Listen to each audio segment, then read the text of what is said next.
안녕하세요. 행복한 어르신들. 오늘도 이야기 보따리를 들고 왔습니다.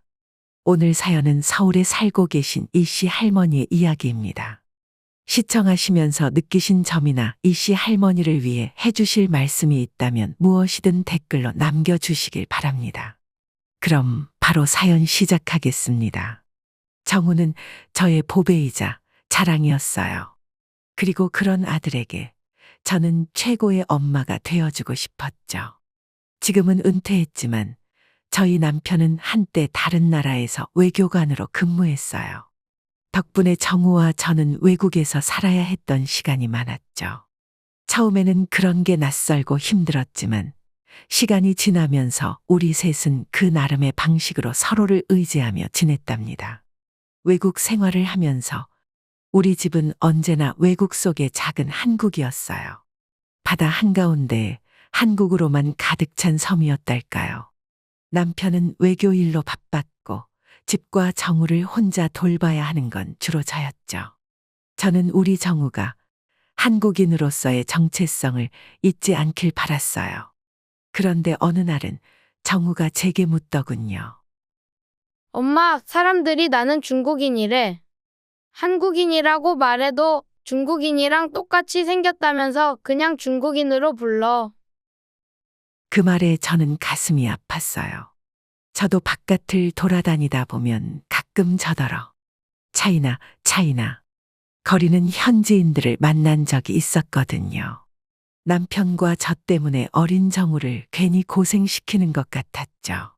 지금이야 한국 문화가 유명하다지만 그때는 한국이 어디에 붙어 있는 나라인지도 모르는 사람이 더 많았거든요. 그래서 저는 정우의 머리를 쓰다듬으며 말했어요. 정우야, 너는 한국인이야. 내 몸속에는 중국도 일본도 다른 어느 나라 피도 아닌 한국 사람의 피가 흘러. 그러니까 어딜 가서든 당당하게 말해. 나는 한국인이라고. 그리고 그게 자랑스럽다고 말이야. 언어도 다르고 문화도 다른 곳에서 살아가려면 가족 간의 유대감이 정말 중요해요. 처음 학교에 보낼 때에도 정우는 낯선 아이들 속에서 혼자 한국어로 엄마만 찾았어요. 그 모습을 보며 가슴이 아프면서도 내가 저 아이에게 얼마나 중요한 존재인지 더 깊이 깨달았죠. 외국 아이들 사이에서 정우는 처음에 어려움을 겪었지만 결국 친구들을 사귀기 시작했어요. 그 중에서도 특히 더 잊을 수 없는 사건이 하나 있었는데 정우가 초등학교 4학년 때 즈음이었을 거예요. 당시 다니던 곳은 현지 국제학교였는데 전교생 중에 아시아인은 정우를 포함해 2명뿐이었던 걸로 기억해요.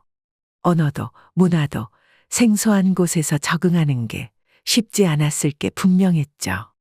특히 매일 학교가 끝나고 집에 돌아오면 맨날 풀이 죽어 있어서 그 모습을 엄마로서 볼 때마다 얼마나 마음이 아팠는지 몰라요. 엄마, 애들이 내가 한국말을 하는 걸 보고 비웃었어. 나보고 이상하게 생겼대. 피부색이 이상하대. 그 이야기를 듣고 놀라서 학교에 문의해 보니 현지어가 서툴러서 따돌림을 당하고 있다고 담임 선생님이 이야기하더라고요. 정우는 친구들과 잘 지내고 싶어 하는 마음에 현지어를 열심히 배웠지만 현지 아이들처럼 말이 자연스럽지 않으니 놀림을 받은 거였죠. 그 말을 듣고 가슴이 철렁 내려앉았어요. 한참 감정이 예민한 나이인데 그런 일을 겪다니요. 그때 저는 무슨 일이 있어도 이 아이를 다시 웃게 해줘야겠다고 다짐했어요. 제가 생각해낸 방법은 아주 간단했어요. 한국 음식이었죠. 평소 정우가 좋아하던 김밥과 불고기를 한가득 준비했어요. 정우의 반 아이들을 초대해서 한국 음식 파티를 열기로 한 거죠. 정우는 처음엔 제 계획을 듣고 당황했어요. 엄마, 애들이 우리 음식을 좋아할까?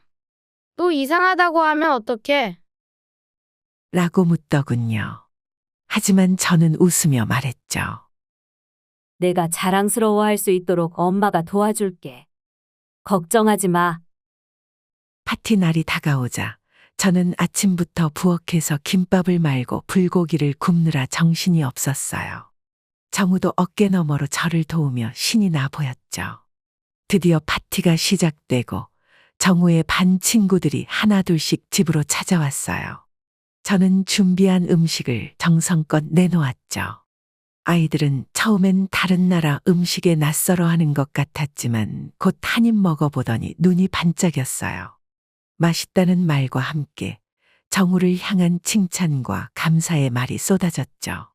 그때 정우의 얼굴에 서서히 미소가 번지는 걸 보는데 얼마나 기뻤는지 몰라요. 그날 이후로 정우는 학교에서 완전히 달라졌어요. 아이들은 정우를 더 이상 놀리지 않았고 오히려 너네 엄마 김밥도 먹을 수 있니? 라며 친구들이 먼저 다가오기 시작했죠. 그 작은 파티 하나가 정우의 자존감을 회복시켰고 그 아이들에게 우리 문화를 이해하게 해줬던 거예요. 그 일을 계기로 정우는 한국인이라는 자부심을 더 크게 가지게 됐어요. 그때부터 자신감을 되찾은 정우는 학교 생활을 점점 더 잘해나갔고 친구들과도 좋은 관계를 유지하게 되었죠. 그 사건은 제게도 큰 깨달음을 줬어요. 우리가 살면서 어떤 어려움이 닥치든 함께라면 극복할 수 있다는 믿음을 가지게 된 순간이었어요. 이후로도 우리는 여러 나라를 옮겨 다녔지만 그때 있었던 일은 우리 모자 사이에서 늘 인상 깊게 남아 있어요. 어린 정우가 성장하고 목소리가 바뀐 후에도 마찬가지였죠. 엄마, 그때 김밥 파티가 없었으면 어땠을까? 라며 가끔씩 그 이야기를 꺼낼 때마다 저는 그저 웃으면서 말했죠. 내가 웃을 수만 있다면 엄마는 무엇이든 할 수 있단다. 정우가 성장하면서도 우리는 계속 가까웠어요. 다른 아이들이 사춘기가 오면 부모에게 반항도 하고 그러잖아요. 그런데 정우는 한 번도 저에게 심한 말을 한 적이 없었어요. 학교에서 무슨 일이 있으면 항상 저에게 털어놓고 조언도 구하고 마치 내 말을 세상에서 가장 믿을 만한 말처럼 여겼죠. 그런 아들이 있었으니 저도 외롭지 않게 살 수 있었던 것 같아요. 물론 혈기왕성한 나이였던 만큼 사건이 아예 없었던 건 아니에요. 정우가 고등학교 때 일이었어요. 학교에서 급히 전화를 받고 불려간 적이 있었죠. 가보니 정우가 어떤 백인 아이랑 치고받고 싸웠다는 거예요. 얼굴은 엉망이 되어 있고요. 평소 공부만 열심히 하던 아들이라 너무 놀랐었죠. 상대방 백인 아이 얼굴이 더 엉망이 되어서 일단은 정우에게 사과를 하라고 했어요. 그런데 정우가 고개를 저으며 말하더라고요. 사과 못해요. 난 저놈 때린 거 후회 안 해요. 그게 무슨 말이야, 손정우. 내가 널 그렇게 키웠니? 저 자식이 엄마한테서 냄새 난다고 했단 말이에요. 뭐라고?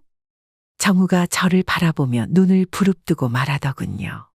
저 자식이 우리 집이 한국인이라 냄새 난다고 엄마가 지난번에 참관 수업 왔을 때 마늘 냄새가 진동했다고 했어요. 그래서 저는 저런 놈 때린 거 후회 안 해요. 엄마가 나를 위해서 뭐든 했던 것처럼 나도 엄마를 위해서 뭐든 할 수 있다고요. 저는 정우의 말을 들으며 놀라기도 했지만 동시에 우리 아들이 이제 남자로 자랐다는 걸 체감했어요. 혈기 어리고 철없는 노기가 가득했지만 남자로서 자기 가족을 지키려는 의지만큼은 분명히 느낄 수 있었으니까요. 그때 당시 사건은 인종차별로 분류되어서 결국 상대방 아이가 징계를 받는 것으로 잘 마무리됐어요. 이후에도 정우가 또 비슷한 일을 겪을까 걱정했지만 다행히 그 이후로는 별일 없이 지나갔답니다. 정우가 무사히 대학교에 입학했을 때 얼마나 기뻤는지 몰라요. 하지만 동시에 마음 한편이 허전한 것도 사실이었죠.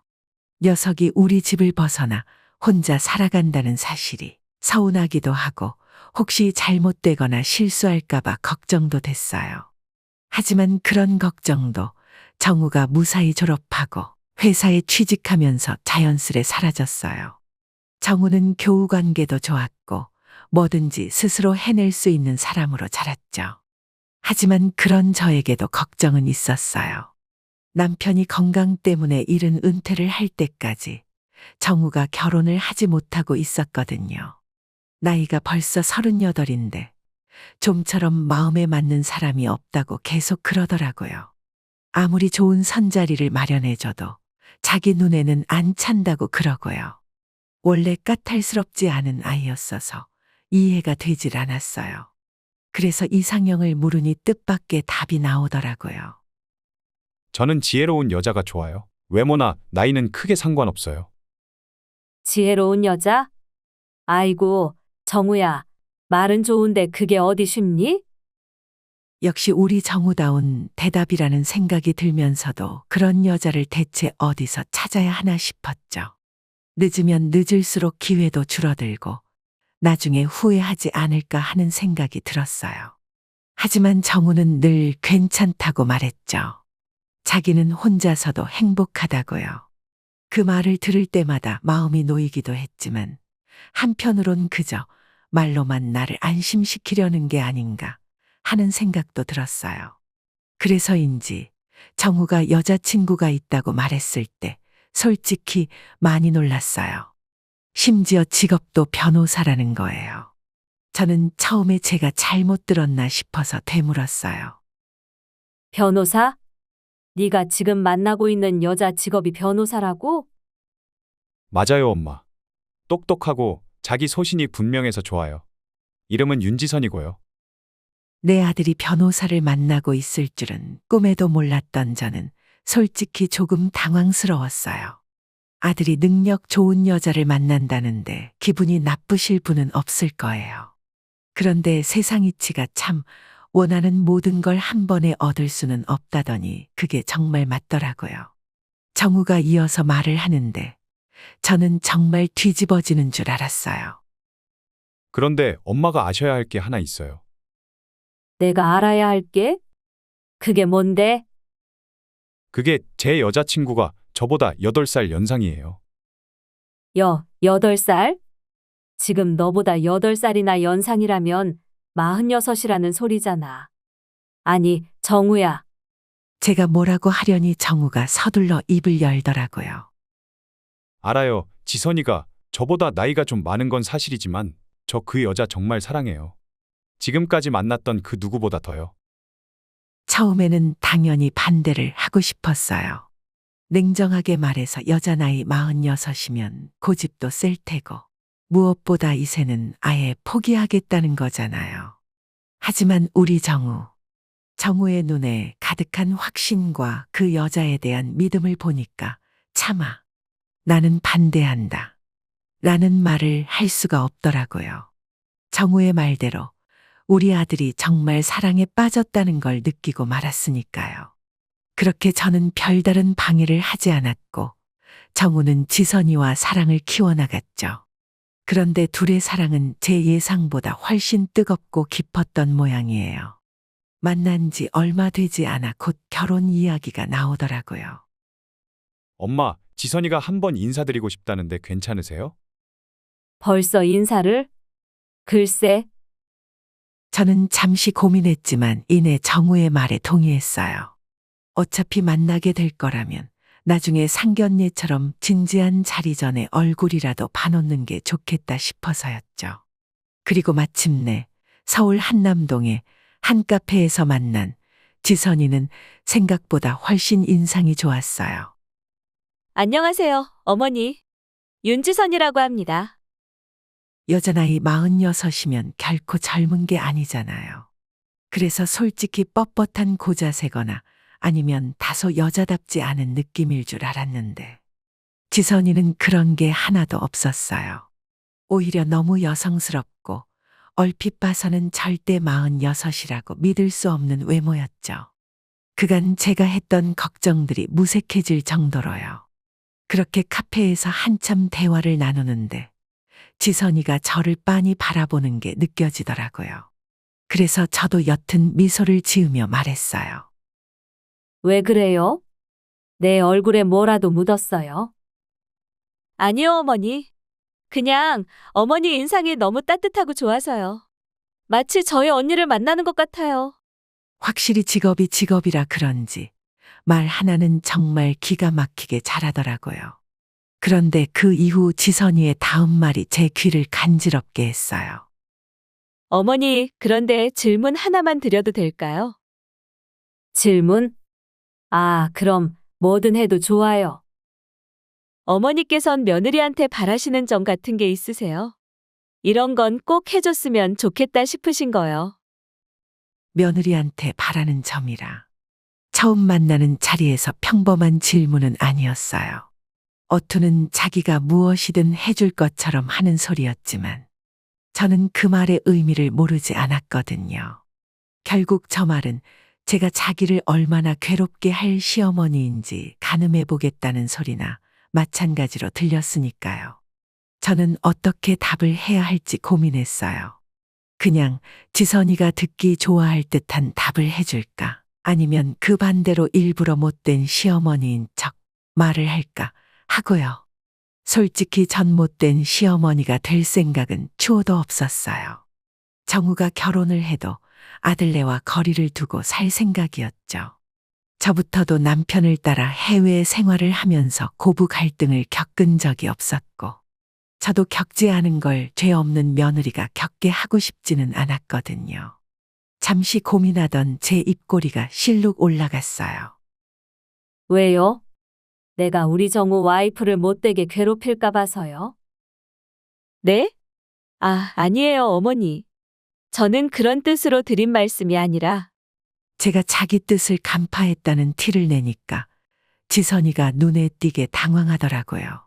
변호사식이나 되니 할 말이 없어서는 아닐 테고.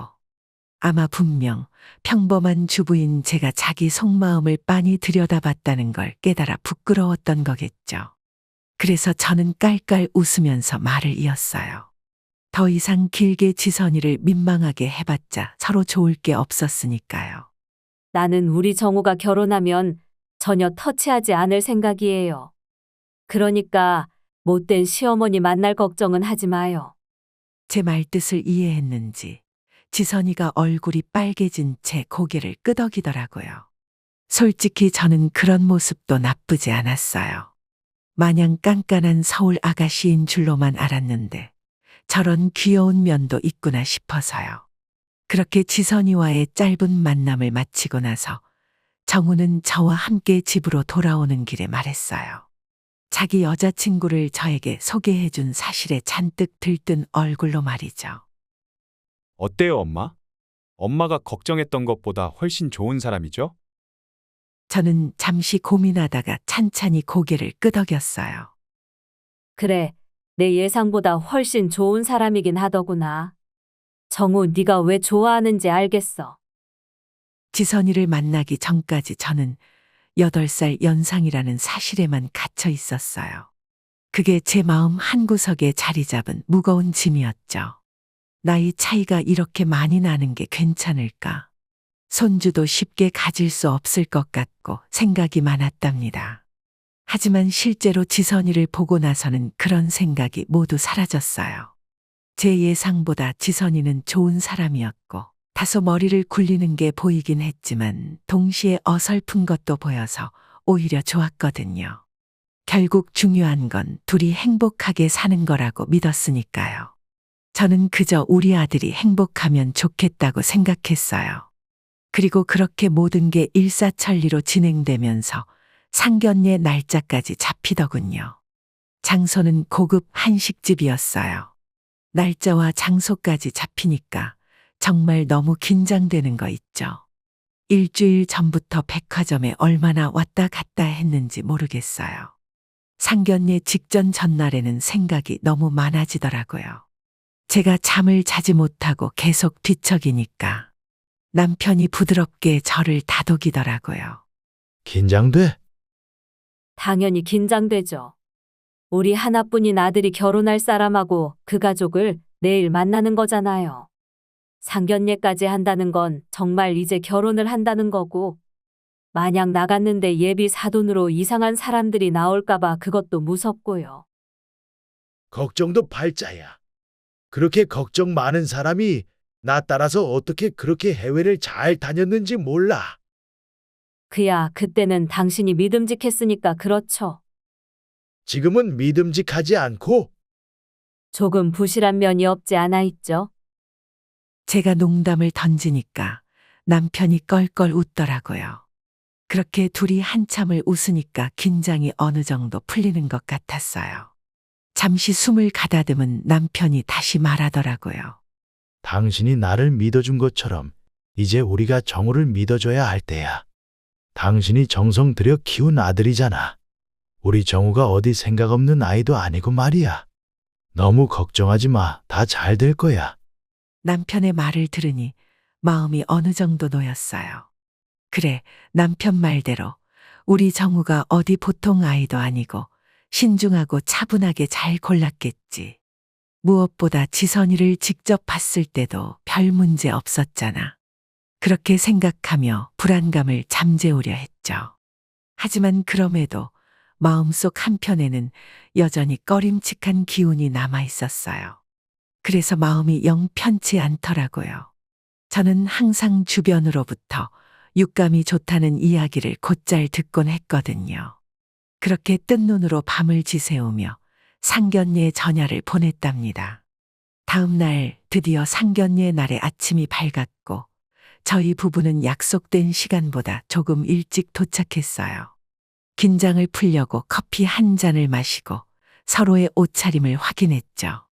남편과 정우는 여유로웠지만 저는 그게 참 어려웠어요. 잠시 후 지선이가 자기 부모님을 모시고 안으로 들어왔어요. 자그마한 방 안에서 서로 정중히 인사를 나누었죠. 상견례 자체는 화기애애하게 진행되었어요. 예비 사돈 되실 분들도 모두 예의 있고 품격 있는 분들이더라고요. 걱정했던 것보다 모든 게 좋았죠. 그렇게 상견례의 모든 과정이 순조롭게 끝나고 나서 이제 각자의 집으로 돌아가려던 참이었어요. 지선이가 제게 다가오더니 갈색 서류 봉투 하나를 내밀더라고요. 제가 이게 뭐냐는 듯한 눈으로 지선이를 바라보니 그 아이가 살풋한 미소를 지으며 말하더군요. 집에 가서 한번 읽어보세요, 어머니. 모쪼록 긍정적인 답을 주셨으면 좋겠어요. 긍정적인 답. 무슨 말인지 이해가 되질 않아 고개가 갸우뚱했지만 일단은 알겠다며 봉투를 받아 집으로 돌아왔어요. 남편과 제가 먼저 돌아왔고 정우는 예비 사돈께 마저 인사를 드리고 나중에 오기로 했죠. 그리고 남편하고 둘이 앉아서 서류를 뜯자 나온 건 혼전 계약서. 본 계약서는 윤지선 이하, 신부, 과 이정우 이하, 신랑. 가 결혼에 앞서 상호 간의 권리와 의무를 명확히 하고 가정 내 평화를 유지하기 위한 상호 합의를 기록한 것입니다. 누가 변호사 아니랄까봐 정말 법정 서류처럼 딱딱하고 형식적으로 작성된 문건을 보면서 저는 소름이 돋았죠. 곁에서 함께 그것을 살피던 남편도 할 말을 잃었는지 나직이 중얼거릴 뿐이었어요. 이게 뭐야? 아니, 상견례 잘 맞춰놓고서 이게 대체 무슨... 어이없다는 남편의 목소리를 배경으로 저는 서류를 계속 넘겼어요. 별의별 내용이 많더군요. 이혼 시 재산 분배같이 중요한 내용부터 집안일은 언제 누가 어느 정도 빈도로 하는지까지. 그런 것들을 보면서 그렇지 않아도 놀랐던 차에 마지막 페이지를 본 저는 숨을 멈췄어요. 왜냐하면 계약서에 제 이름도 기재되어 있었거든요. 신부와 신랑은 독립적인 가정 운영을 중시하며 양가 부모님의 개입은 신랑과 신부의 합의하에 이루어져야 합니다. 그걸 시작으로 제 이름이 계속 등장하더군요. 제가 아들네 집에 한 달에 최대 몇 번 방문할 수 있는지, 만약 머물게 된다면 최대 며칠까지 머물 수 있는지, 또 건강에 이상이 생기거나 비상 상황이 발생했을 때 신랑과 신부가 어떻게, 어느 정도까지 저희를 책임질 것인지까지 세세하게 명시되어 있었어요. 그걸 보면서 제 마음은 점점 차가워졌습니다.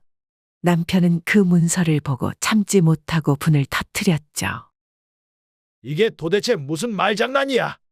우리가 자기를 잡아먹기라도 하겠대?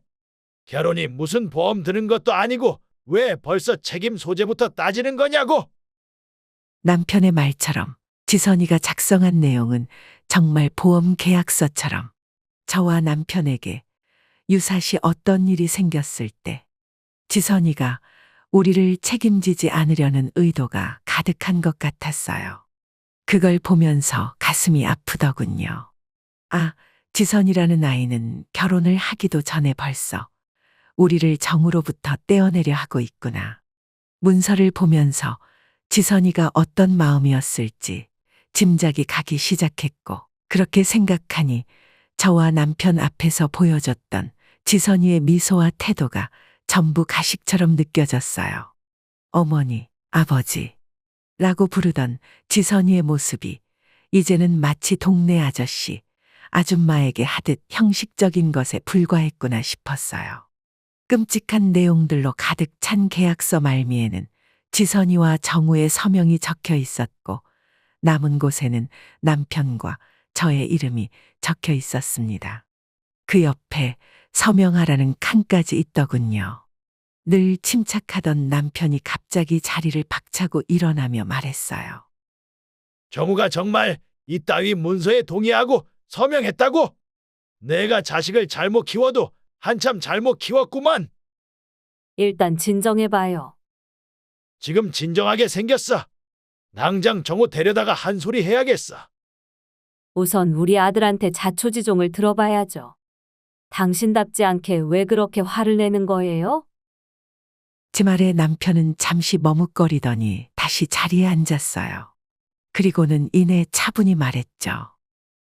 만약 계약서에 나에 대한 것만 있었다면 이 정도로 화가 나진 않았을 거야. 그런데 이 내용을 보면 순전히 당신에 대한 견제와 제한뿐이잖아. 나를 건드리는 건 참아도 내 아내를 건드리는 건 못 참는다고. 남편의 말에 마음 한편으로는 고마웠지만 저는 여전히 침통한 마음에 두 눈을 감았어요. 어쩌다 일이 이렇게 된 건지, 우리 정우가 어떻게 이런 문서에 서명까지 하게 됐는지 도무지 이해할 수 없었죠. 정우가 오면 자초지종을 들을 수 있을 테니 그때까지는 조금만 더 참자고 마음을 다잡았습니다. 얼마 지나지 않아 정우가 집에 도착했고 우리 셋은 식탁에 마주 앉았어요. 우리 둘의 표정이 좋지 않은 걸 보고 정우가 먼저 입을 열더군요. 엄마, 아빠 무슨 일이라도 있으신 거예요? 왜 두 분 다 얼굴이 어두우세요? 상견례 끝날 때까지만 해도 좋으셨잖아요. 정우의 말에 저는 대답 대신 혼전 계약서라고 적힌 서류를 내밀었어요. 정우가 그걸 보고 어떤 반응을 보일까 궁금했죠. 그런데 정우는 담담하더군요. 벌써 읽어보신 거예요? 그렇지 않아도 두 분이 조금 놀라실까봐 걱정하긴 했어요. 아무래도 두 분이 결혼하실 때랑 요즘은 많이 다르니까요. 너무나도 담담한 모습에 저와 남편은 할 말을 잃고 서로를 바라보았어요. 정말로 정우가 우리를 자기로부터 차단하는 내용을 읽고 동의했구나. 우리 아들이 자기 여자를 너무나도 사랑한 나머지 우리를 차단하는 것을 승낙했구나. 절망적인 마음에 더 이상 눈물을 참을 수 없었어요. 그래서 고개를 푹 숙인 채 울음을 터뜨렸죠. 그것을 본 정우가 당황하더라고요. 엄마, 왜 그래요? 계약서 내용 때문에 그러세요? 참다 못한 남편이 입을 열더군요. 그럼 지금 내 엄마가 괜찮게 생겼니? 이 문서 내용대로라면 결혼 후에 아예 너랑 남남이 되게 생겼는데. 그게 무슨 말씀이세요? 남남이라니요. 당황한 표정으로 남편과 저를 바라보던 정우가 급하게 계약서를 살피기 시작했어요. 저는 그런 정우를 보며 생각을 정리했죠. 이상하게도 오래전 정우와 함께했던 외국 생활 때가 떠올랐어요. 정우가 힘들어하던 때 제가 한국 음식을 만들어 그런 녀석을 도와줬던 소중한 기억. 그리고 저를 모욕한 자기 학교 친구에게 정우가 망설이지 않고 덤벼들어 싸웠던 것까지. 지금껏 정우와 저는 다른 모자와는 다르다고 믿었어요. 하지만 계약서에 휘갈겨진 정우의 서명을 보는 순간 그런 믿음은 산산이 부서졌죠. 아, 결국 정우와 나도 크게 다르지 않았구나. 아무리 애정을 쏟더라도 자식에 대한 부모의 사랑보다 자식의 사랑이 클 수는 없구나 하고요. 그런데 그때 정우가 말하더군요. 뭐야, 이게? 제가 계약서에 동의할 때 이런 내용은 없었는데요? 눈을 들었어요. 정우가 보고 있는 건 지선이가 작성한 저에 대한 금지 조항들로 가득한 페이지였죠. 그 페이지를 보고 있는 정우의 동공은 흔들리고 있었어요. 자기 눈으로 보고도 믿을 수 없다는 듯 몇 번을 더 자세히 살피더니 정우가 말했어요. 저는 이런 내용에 동의한 적 없어요. 제가 서명했던 건 순전히 저랑 지선이에 대한 내용뿐이었어요. 그랬는데 이게 갑자기 무슨 내용인 건지. 잠깐 지선이랑 통화 좀 할게요. 정우가 급하게 휴대폰을 들어 지선이에게 전화를 걸었어요. 얼마 지나지 않아 지선이가 전화를 받더군요. 정우가 계약서에 대해 묻더니 곧 둘의 대화가 격해졌어요. 그걸 지금 말이라고 해? 그냥 예방 차원에서 넣은 거라고?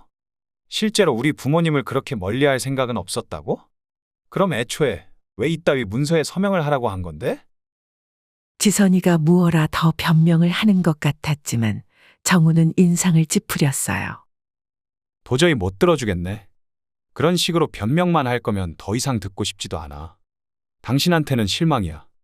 우리 부모님을 이따위로 취급하는 사람하고는 결혼이든 뭐든 하고 싶지도 않으니까 당장 이리로 와서 우리 부모님한테 사과드리던지 아니면 다 때려쳐. 정우가 말을 마치고 전화를 거칠게 끊어버렸어요. 놀란 제가 정우에게 말했죠. 정우야, 지금 뭐 하는 거야? 아무리 화가 나도 그렇지, 네 아내 될 사람한테. 이런 사람을 제 아내로 맞아들이고 싶지 않아요. 엄마. 정말 죄송해요. 저는 지선이가 그냥 제가 동의한 계약서하고 동일한 걸 엄마랑 아빠한테 드리는 줄 알았어요. 그런데 이런 식으로 사람 뒤통수를 칠 줄이야. 정우에게 설명을 들어보니 우리 아들이 서명할 당시 받았던 혼전 계약서하고 제가 지선이에게 직접 받은 거하고는 아예 내용이 달랐던 모양이에요. 그러니까 지선이는 애초부터 저랑 정우를 가지고 놀았던 거죠. 심장이 두근대더군요. 지선이 때문에 속상하기도 하고 정우 때문에 놀라기도 해서요. 그리고 저 때문에 내 아들의 결혼을 망쳐버린 건 아닌가 하는 생각 때문에 머리가 아프기도 했어요. 그런데 그런 제 손을 정우가 힘있게 감싸쥐며 말하더라고요. 엄마, 저한테 지선이는 아직 남이에요. 엄마처럼 가족이 아니라요. 제가 학교에서 힘들 때 엄마가 절 위해 뭐든 해주신 것처럼 저도 엄마를 위해 뭐든 할 수 있다고 말씀드렸잖아요. 그 마음은 지금도 마찬가지예요. 정우의 말에 저도 모르게 다시 눈물을 흘렸어요. 그걸 본 남편이 조용히 저를 다독였죠. 그날 밤 저희 가족은 오랜만에 서로를 깊이 위로했어요. 이제 이후의 일을 말씀드릴게요. 결론부터 말씀드리면 정우와 지선이의 결혼은 이루어지지 않았어요. 파혼을 한 거죠. 저는 지선이 때문에 힘들기도 했지만 그래도 정우가 원하면 결혼하길 바랐어요. 나이도 있고 무엇보다 지선이를 향한 정우의 사랑이 가짜가 아니라는 걸 알았으니까요. 하지만 정우가 워낙 단호하더라고요. 내 가족을 속상하게 하는 여자랑 결혼하고 싶지 않아요. 결혼 전부터 저런 식인데 나중에는 얼마나 더 심하겠어요? 정우에게 듣기로는 이후에도 지선이가 계속 연락을 했던 모양이에요. 하지만 그때마다 정우는 그런 지선이를 거부했고요. 나중에 조심스럽게 정우에게 물었던 적이 있어요. 아무리 그래도 네가 좋아했던 사람인데 어떻게 그렇게 단호할 수 있었냐고요. 정우는 곰곰이 생각하더니 말하더군요. 제가 그 여자를 좋아했던 이유는 저보다 지혜롭다고 생각했었기 때문이에요. 그런데 그랬던 사람이 상대방에게 가장 중요한 가족을 막대하는 걸 보고 정남이가 떨어졌던 거죠. 가족만큼 중요한 게 없다는 세상의 이치도 제대로 모르는 사람이랑 어떻게 평생을 살아갈 수 있겠어요? 정우의 말을 들으며 저는 찬찬히 고개를 끄덕였어요. 요즘 가족 간의 인연의 끈이 정말 많이 약해진 시대잖아요. 그런 와중에 가족의 소중함을 아는 우리 아들이 대단하기도 했고, 동시에 걱정도 되었어요. 이대로 정우가 혼자가 되면 결국 모두가 힘들어질 것 같았거든요. 그래서 기도를 참 많이 했던 것 같아요. 우리 정우가 제발 좋은 짝을 만날 수 있게 해달라고요. 그러고도 한동안 소식은 없었지만 기도와 노력을 멈추지는 않았어요. 계속 정우를 위해 기도하면서 좋은 아가씨가 있다고 하면 열심히 정우에게 소개했죠. 그리고 그런 저희 마음을 하늘이 알아주신 걸까요? 일주일 전쯤에 정우가 말하더라고요. 2살 연하 아가씨랑 최근에 교제를 시작했다고요. 같은 회사 동료의 소개로 만났다더군요. 그 말을 듣고 어찌나 기뻤던지요. 이 사연을 쓰게 된 것도 그 소식 덕분이었어요. 만약 정우가 그대로 파혼만 해버린 채 끝났다면 아마 사연을 쓸 마음까지 들지는 않았을 것 같아요. 사람이 그렇잖아요. 내 상황이 나아지지 않으면 아무것도 할 힘이 들지 않고요. 하지만 정우의 경우를 보고 나니 그게 아니더라고요. 사연을 들으시는 분들 중에 만약 힘든 상황에 계신 분이 있으시다면 꼭 힘을 내어 보시라고 말씀을 드리고 싶어요. 저도 정우의 파혼 당시 많이 힘들었거든요. 저 때문에 모든 일이 벌어진 것 같기도 하고, 우리 정우도 내색은 안 했지만 소중한 사람을 잃었으니 얼마나 힘들었겠어요. 하지만 용기를 내서 하루하루 살아가다 보니 좋은 일이 찾아오더라고요. 그러니까 다들 힘들어도 용기를 내시고 밝게 웃으면서 살아보셨으면 좋겠어요. 사연은 여기까지입니다. 어떠셨나요? 저는 사연을 읽으면서 어려운 순간을 잘 이겨내신 이씨 할머니의 훌륭한 가족에 감탄했습니다. 이씨 할머니의 사연에 대한 여러분의 생각은 어떠신가요? 무엇이든 좋으니 댓글로 정답게 나눠주시면 좋을 것 같습니다. 즐겁게 시청하셨다면 구독과 좋아요 그리고 알림 설정을 꼭 부탁드립니다. 감사합니다.